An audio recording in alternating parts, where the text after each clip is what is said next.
नमस्कार साथियों, थोड़ा विलंब हुआ उसके लिए क्षमा चाहता हूं। अब अगर हम किसी से विपक्ष की हैसियत से भी अगर पूछ लेते हैं कि क्या आपके खाते में 15 लाख आए या नहीं आए, बड़े खिसिया जाते हैं लोग। 15 लाख की बात मत करो, सब खिसिया जाते हैं। तो 15 लाख एक ऐसा शब्द हो गया। हम और आप 15 लाख खाते में आने का इंतजार करते रहे पिछले 12 साल। अगले 3 साल भी और 15 साल पूरे कर लें, 15 लाख का आप इंतजार करेंगे। लेकिन हमारे साहब मोदी साहब, सफेद दाढ़ी के दोस्त राजेश भाई 15 लाख करोड़ का घोटाला कर दिया। भूल जाइए 15 लाख करोड़ का घोटाला नरेंद्र मोदी जी के दोस्त राजेश भाई ने कर लिया। मेहुल भाई, विजय भाई, नीरव भाई, ललित भाई, राजेश भाई, किसके दोस्त? नरेंद्र भाई। ये भाईचारा जो है ना इस देश में, ये भाईचारा बड़ा महंगा पड़ रहा है इस देश को। सेबी ने राजेश एक्सपोर्ट्स और उसके प्रमोटर्स पर बहुत बड़े पैमाने की वित्तीय धोखाधड़ी और पैसे के गबन का आरोप लगा। सेबी में जांच शुरू हुई। सेबी में जांच शुरू होने में भी 7 महीने का विलंब हुआ। वो माधवी बुच जी का नाम इस मंच से बहुत बार लिया गया है। 2024 में जब माधवी पुरी बुच सेबी की चेयरपर्सन थी, की अध्यक्ष थी, शिकायत आई। उस शिकायत पर सेबी 7 महीने तक बैठा रहा। यह आपको नोट करना चाहिए। अब जब सेबी जागा, सेबी ने एक आदेश पारित किया जिससे राजेश एक्सपोर्ट्स के शेयर्स की खरीद फरोख्त बंद हो गई। ये जो पूरा प्रकरण है, इसमें जो महत्वपूर्ण बात यह है, LIC जिसमें हमारे आपके पैसे लगे होते हैं, ने मार्च 2016 में 2% से थोड़ा कम निवेश राजेश एक्सपोर्ट्स में किया था, 1.99%। 2026 मार्च 31 तक LIC ने 10%, 10.8, लगभग 11% निवेश राजेश एक्सपोर्ट में कर दिया। ये तो सिर्फ LIC की बात। अलावा LIC के छोटे निवेशकों ने भरपूर तरीके से इसमें निवेश किया। आप हैरान होंगे कि जो मार्केट कैपिटलाइजेशन राजेश एक्सपोर्ट्स की फरवरी 2023 में थी, वो 28,000 करोड़ की थी। आज वो 5 जून को गिरकर 3,000 करोड़ की, 25,000 करोड़ इस देश के निवेशकों का इस घोटाले में डूबा। The market capitalisation of Rajesh exports in February 2023 was 28,000 crore. Today, which is the 5th of June 2026, it has fallen to 3,000 crore. 25,000 crore evaporated. आजकल वो रेखा गुप्ता जी कहती ना, पानी रास्ते में उड़ जाता है, जो हमारे हिस्से का इवेपोरेट हो जाता है। तो ये 25,000 करोड़ रेखा गुप्ता जी को बता दीजिए, इवेपोरेशन ऐसे होती है। पानी तो होता है या नहीं होता हमें नहीं मालूम। 15 साल हम दिल्ली में सरकार में थे, हमें नहीं दिखा इवेपोरेट होता हुआ, लेकिन रेखा जी को दिख रहा। खैर, फिर इस स्टोरी पर आइए। एक शेयर होल्डर ने ईमेल भेजी, शिकायत की 2024 मार्च में। शिकायत हो गई, लेकिन LIC पैसा लगाता रहा। क्यों लगाता रहा? क्योंकि 7 महीने माधवी पुरी बुच ने इस शिकायत पर कोई एक्शन नहीं लिया। SEBI kept sitting on this complaint for 7 months. The complaint itself should have been a red flag enough for LIC to stop investing, to withdraw its investment from Rajesh Exports, but it did not happen. 2015 में Rajesh export ने 400 million dollar की investment करके वेलकैम्बी, एक सबसे बड़ी Switzerland की gold mine खरीदी, refinery खरीदी। इतना बड़ा पैसा कोई हिंदुस्तान की कंपनी लगा रही है, 400 मिलियन डॉलर स्विट्जरलैंड की एक गोल्ड रिफाइनरी खरीदने में। सेबी ने क्या इसको स्क्रूटिनाइज करना उचित नहीं समझा कि साहब ये पैसा कहां से आया है, कौन है इसके प्रमोटर्स? 400 मिलियन 2015 में आज क्या कीमत होगी उसकी, आज डॉलर के हिसाब से आप देख लीजिए। और मार्च 23 2022 में बड़ी रोचक बात बताता हूं। ये कंपनी क्या है राजेश एक्सपोर्ट? गोल्ड और जेम्स प्रोसेसिंग करती है, रिफाइनरी करती है, जो भी रिफाइन करती है, जो भी करती है। इसका एनर्जी स्टोरेज सेक्टर से, बैटरी से कोई लेना देना नहीं। लेकिन मार्च 23 2022 को राजेश एक्सपोर्ट्स को 5 गीगावाट की मैन्युफैक्चरिंग कैपेसिटी का काम ministry of industries, heavy industries से मिला, 18,100 करोड़। ये क्या रिश्ता है राजेश एक्सपोर्ट का, राजेश भाई का, नरेंद्र भाई की सरकार से, कि इतना भारी काम? इनके खिलाफ 7 प्रतिद्वंदी थे, देवर 7 बिडर्स। वो सातों प्रतिद्वंदी, सातों बिडर्स एनर्जी स्टोरेज सेक्टर के थे। उनको नजरअंदाज कर दिया, उनको साइड में बैठा दिया, राजेश भाई को यह काम दे दिया जिनका काम सोने हीरे जवाहरात का काम है। उनको आपने बैटरी एनर्जी स्टोरेज का काम दे दिया। क्यों? क्या रिश्ता है ये? 2020-21 और 2024-25 के बीच में राजेश एक्सपोर्ट ने अपने कागजों पे दिखाया 15.15 लाख करोड़ का काम। कोई रेड फ्लैग नहीं। 5 साल में 15 करोड़ का 15.15 लाख करोड़ का काम आपने दिखाया है। कोई रेड फ्लैग नहीं, कोई एजेंसी नहीं जागी। हम सबके पीछे ईडी लगाई होती है, कोई ईडी नहीं, सो रहे हैं। एक और रोचक तथ्य सुनिए आप। अब कोई इतना बड़ा काम करता है तो ऑडिटर की क्वालिटी कौन ऑडिट करेगा, कौन सी फर्म ऑडिट करेगी, बहुत महत्व रखती है। बड़े बड़े नाम हैं, 4-5 बहुत बड़े नाम हैं विश्व के। हमने यही उम्मीद की कल जब हम देख रहे थे सारा डेटा कि साहब बहुत बड़े बड़े नाम होंगे। नहीं, छोटी छोटी ऑडिटर। बैंगलोर के एक Messrs V Shivshankar and company, छोटा ऑडिटर। फिर ये भी बेंगलुरु के मेसर्स पीवी रमना रेड्डी, बेंगलुरु के एक और। फिर बेंगलुरु के तीसरे मेसर्स बीएसडी एंड कंपनी। तो छोटे छोटे मल्टीपल ऑडिटर्स, बार बार बदल रहे हैं ऑडिटर्स। क्या ये रेड फ्लैग नहीं है? क्या लोगों को दिखाई नहीं दिया? क्या सरकार को दिखाई नहीं दिया कि एक कंपनी 15.15 लाख करोड़ का काम कर रही है, छोटे छोटे ऑडिटर्स को बार बार किसी को लेकर फिर हटा रही है? ये हो क्या रहा है?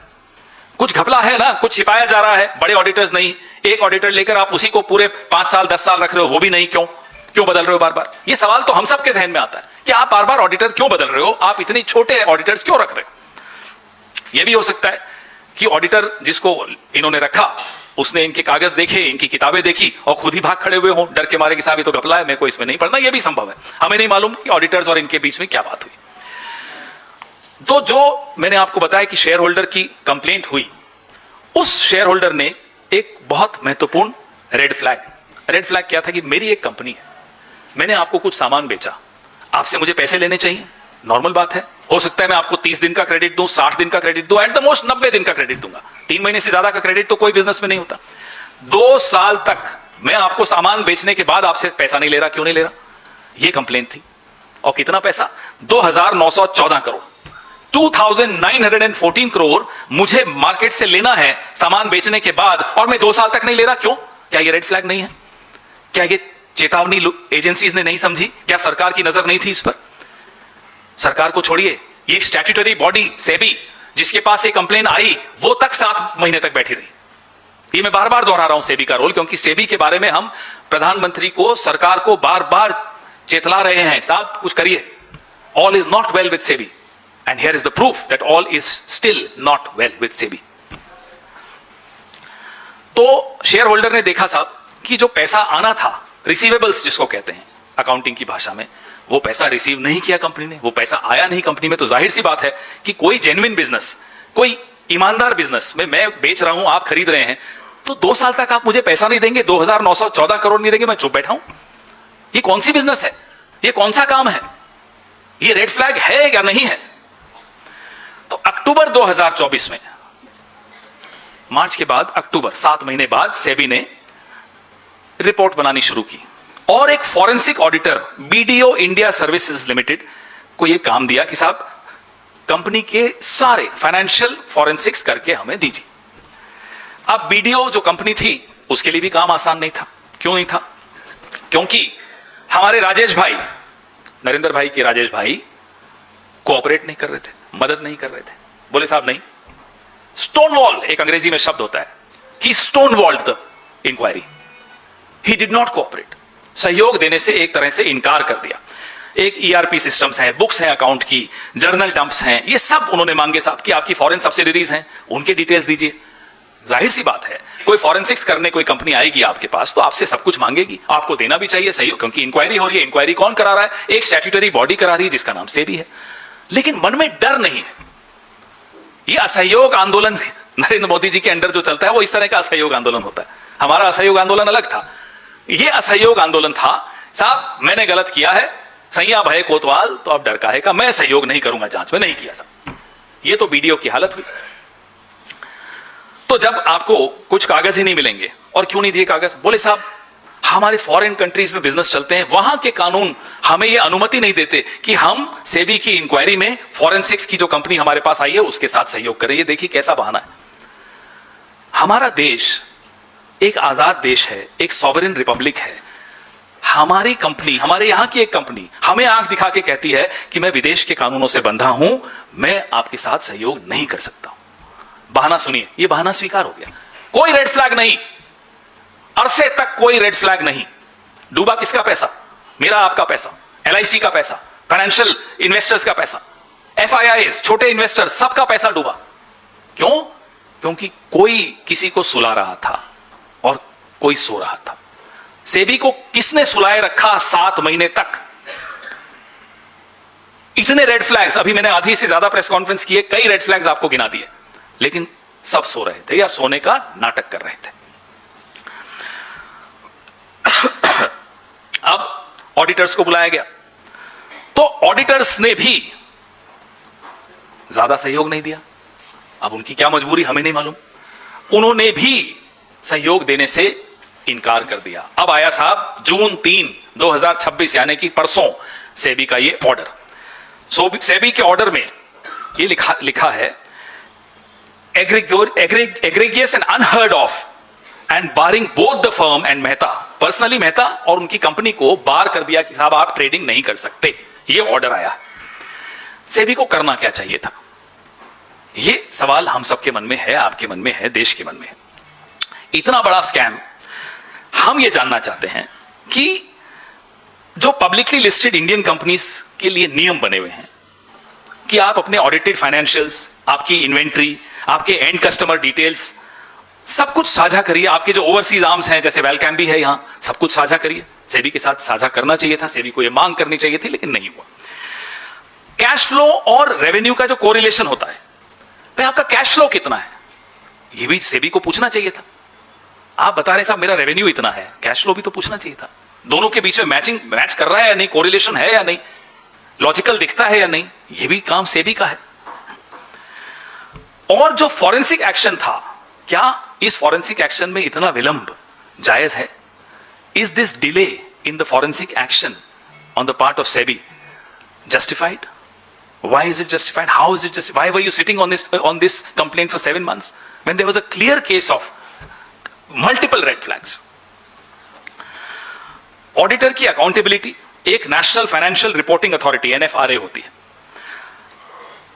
अब रेगुलेटर ने इन सब ऑडिटर्स को NFRA को रेफर कर दिया। क्या जो अनवेरिफाइड ट्रांजैक्शंस हैं या जो मिसिंग डॉक्यूमेंटेशंस हैं उनके लिए कोई सिस्टम है सेबी के पास या नहीं है? क्या आप उनको जवाबदेही तय करोगे ऑडिटर की या नहीं करोगे? NFRA करेगी या नहीं करेगी? हमारे सवाल बहुत जायज सवाल हैं। How could a listed company report revenues running into 15.15 lakh crore in 5 years if the underlying transactions and records were allegedly not available for verification? 15 lakh से ऊपर, 15 लाख करोड़ से ऊपर हमने बोल दिया कंपनी ने, उसके रिकॉर्ड्स बिना वेरिफिकेशन के, और हमने स्वीकार कर लिया। कैसे, क्यों किया, किसके कहने पर किया, किसके इशारे पर किया? FIU financial intelligence unit, SFIO serious fraud investigation office, DGFT director general of foreign trade, ED, CBI और सेबी क्या कर रहे थे? आप रिकॉर्ड उठा के देख लीजिए इन एजेंसीज का, सेबी को छोड़ के बाकी एजेंसीज का। पॉलिटिकल केसेस में त्वरित गति से 24/7 काम करेंगे, जहां जेन्युइनली असल में लोगों का पैसा डूब रहा है, आम आदमी का पैसा डूब रहा है, एलआईसी का पैसा डूब रहा है, वहां एसएफआईओ चुप, डीजीएफटी चुप, एफआईयू चुप, ईडी चुप, सीबीआई चुप, प्रधानमंत्री चुप, सरकार चुप। क्यों? और जो राजेश एक्सपोर्ट्स के शेयर्स हैं 900 रुपए प्रति शेयर से गिरकर अब 80-90 पे आ गए थे पिछले 2 दिन में। क्या यह स्थिति से बचाया जा सकता था हमारे निवेशकों को? अगर ये लोग सही समय पर जाग जाते तो क्या हमारे निवेशकों का पैसा डूबने से बच जाता? क्या बड़े बड़े जो शार्क्स बैठे हैं जिन्होंने इसमें इन्वेस्ट किया था उन्हें पहले ही मालूम था? छोटे इन्वेस्टर्स को और सरकारी इन्वेस्टर को चपत लगी? ये हमारे सवाल है। क्या सरकार को, छोड़िए सेबी को 1 मिनट के लिए साइड में रख लीजिए, ये सरकार तो भाई सुना है कि पत्ता भी गिरता है दिल्ली में कहीं तो मोदी जी को मालूम पड़ जाता है, हो सकता है उनकी अनुमति से गिरता हो।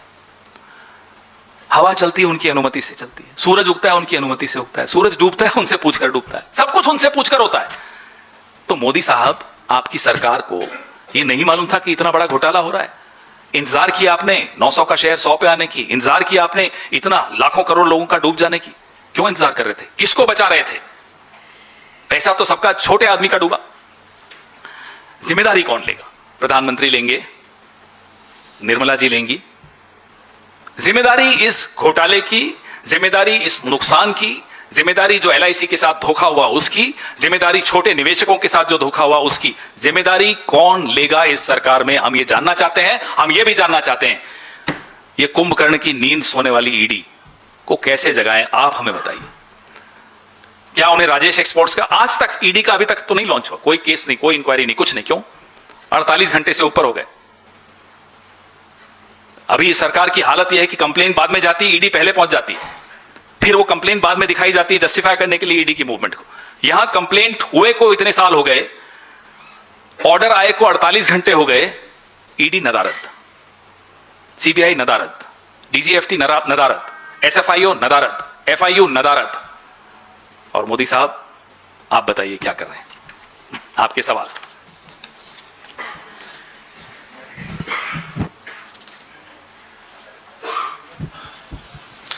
पवन जी, मेरा सवाल आपसे यह है कि आपने 15 लाख करोड़ की बात की है कि बड़ा घोटाला हुआ है। किस तरीके की जांच की आप लोग मांग कर रहे हैं? क्या जेपीसी की जांच होनी चाहिए, न्यायिक जांच होनी चाहिए? किस तरीके की जांच की डिमांड करते हैं आप?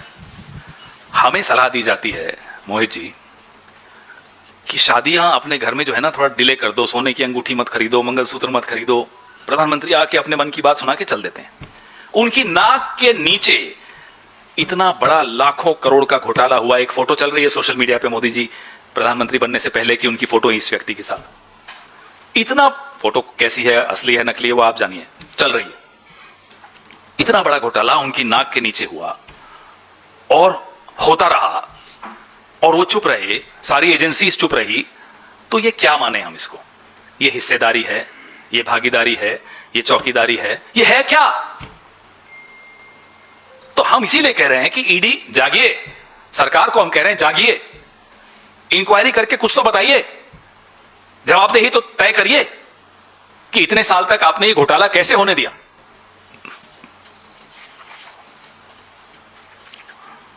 हाँ जी। बीजेपी सरकार का हमेशा दावा रहता है कि मोदी जी को ना पत्ता नहीं हिलता, और अभी वो बार बार देश के किसानों से, मजदूरों से अपील कर रहे हैं कि महंगाई बढ़ेगी।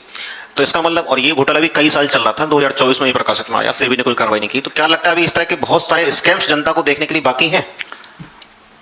अब लोग अपनी गाड़ी का पेट्रोल टैंक भरवाते हैं ना, जब पूरा कराने में डर लगता है कि कहीं ईडी नहीं आ जाए, तब इतना पैसा कहां से आ गया कि हमने पूरा पेट्रोल टैंक भरा दी। लेकिन इतना बड़ा घोटाला और एजेंसीज नहीं पहुंची, तो ऐसा, ये तो बाहर आना पड़ा क्योंकि एक कंप्लेंट थी। माधवी जी 7 महीने उस कंप्लेंट पर बैठे रहे। कितने दिन तक बैठोगे? आपको भी, आप स्टैट्यूटरी बॉडी हो, आपसे भी पूछा जाएगा, तो कुछ ना कुछ तो करेंगे आप। चलिए 2 साल बाद कर दिया आपने, अब रिपोर्ट आ गई। ऐसे अनेक घोटाले आए हैं, आ रहे हैं, आएंगे। लेकिन ईडी वाले राजेश जी के यहां कब जाएंगे, ये हमारा सवाल है।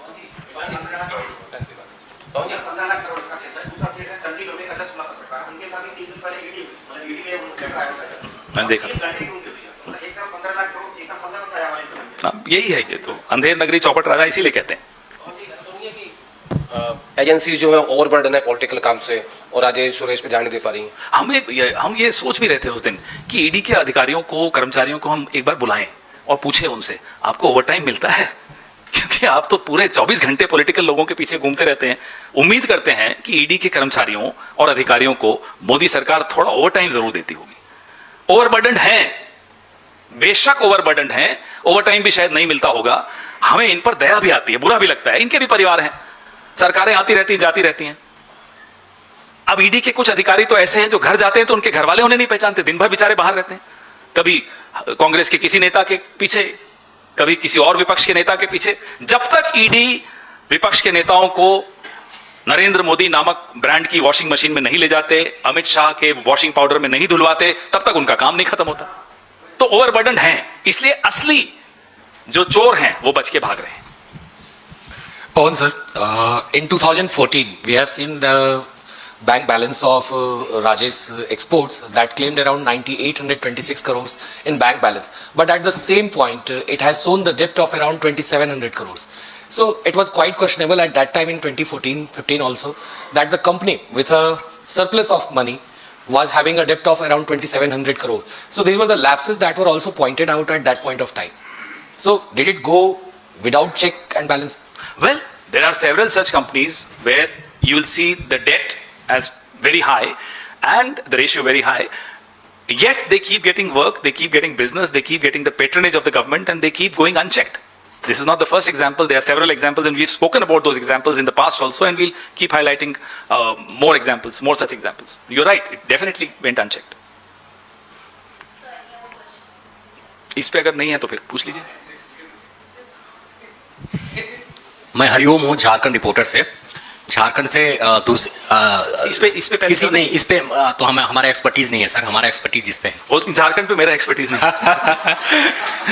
दूसरा सीट जो है उसे जीतने को लेकर कितने आश्वस्त हैं आप लोग? हम 7 सीटें जीत रहे हैं। हाँ जी।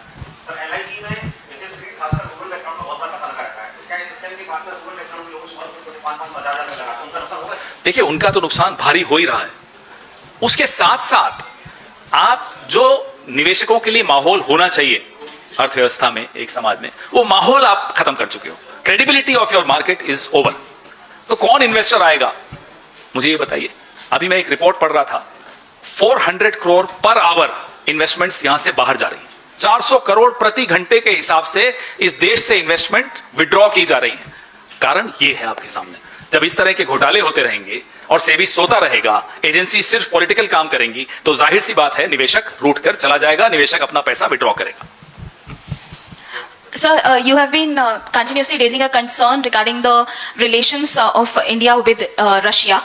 Now, recently a statement has been given by Vladimir Putin in which he has not just lauded the leadership of Prime Minister Narendra Modi, but he has also stated that the Western pressure is not going to make any impact on these ties. So, what's your take up on it? So, in diplomacy, you never punch someone directly. You always wear a velvet glove. Unfortunately, since the morning, all that all of you have been talking about is the velvet glove and not the punch. The velvet glove is praising Modi. Everyone knows Modi loves it. But the punch is a warning.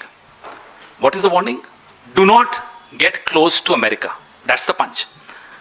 And in recent times, over the last 10, 20, 30 years also, 20 years at least, post 1991, one has not heard this kind of a language being used by international players for another sovereign country.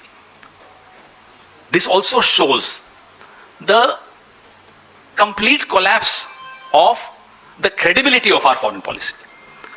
If Russia is coming and giving us an advice publicly, I think that's the story and not the velvet glove कि साहब he praised Modi. Modi ji की तारीफ कर दी तो सारी news वहां चली गई। साहब तारीफ के बाद क्या बोला, और तारीफ की भी इसीलिए क्योंकि उसके बाद कुछ बड़ा बोला। एक ऐसी सलाह दी जो कूटनीति में बहुत सालों से हमने नहीं किसी देश को एक दूसरे को देते हुए सुना, वो भी सार्वजनिक रूप से। कूटनीतिक भाषा में जब भी किसी को कड़वा बोला जाता है उसमें बहुत चाशनी घोली जाती है। तो आप सिर्फ चाशनी से कंफ्यूज मत होइए, उसके पीछे छिपी कड़वाहट पर जाइए, और वो कड़वाहट दर्शाती है कि हमारी विदेश नीति की जो प्रासंगिकता है वो ध्वस्त होती जा रही है अंतर्राष्ट्रीय समुदाय के सामने। पवन जी, दो छोटे छोटे सवाल है। एक तो डीएमके से संबंधित मेरा सवाल है कि क्या आप लोग 8 तारीख को जो बैठक करने जा रहे हैं उसमें डीएमके आ रहा है कि नहीं आ रहा, क्योंकि डीएमके ने तो मना कर दिया। दूसरा सवाल यह है कि जेएमएम प्रेस कॉन्फ्रेंस करने जा रही है 4:30 बजे। खबर यह है कि दोनों ही सीट पे जेएमएम अपना उम्मीदवार उतारने जा रही है। 5 तारीख है आज, फिर 8 तारीख की आप बात कर रहे हैं। 5 और 8 के बीच में और भी लोग आएंगे, प्रेस वार्ता करेंगे, फिर पूछ लीजिएगा। अभी फोकस इस पर कुछ हद तक जो आपने दूसरा सवाल पूछा उस पर है, क्योंकि अभी राज्यसभा की नॉमिनेशंस चल रही हैं। थोड़े दिनों में, थोड़े घंटों में, कुछ दिनों में सब क्लैरिटी आ जाएगी। हमें पूरा विश्वास है कि हम बीजेपी को परास्त करेंगे। सर, कल कॉकरोच जनता पार्टी का जंतर मंतर पर प्रोटेस्ट है, इस मामले में कांग्रेस पार्टी का क्या स्टैंड है? प्रोटेस्ट सबको करना चाहिए, आप लोगों को भी करना चाहिए, हमें भी करना चाहिए, हम कर ही रहे हैं, करना चाहिए, उसमें क्या स्टैंड होता है?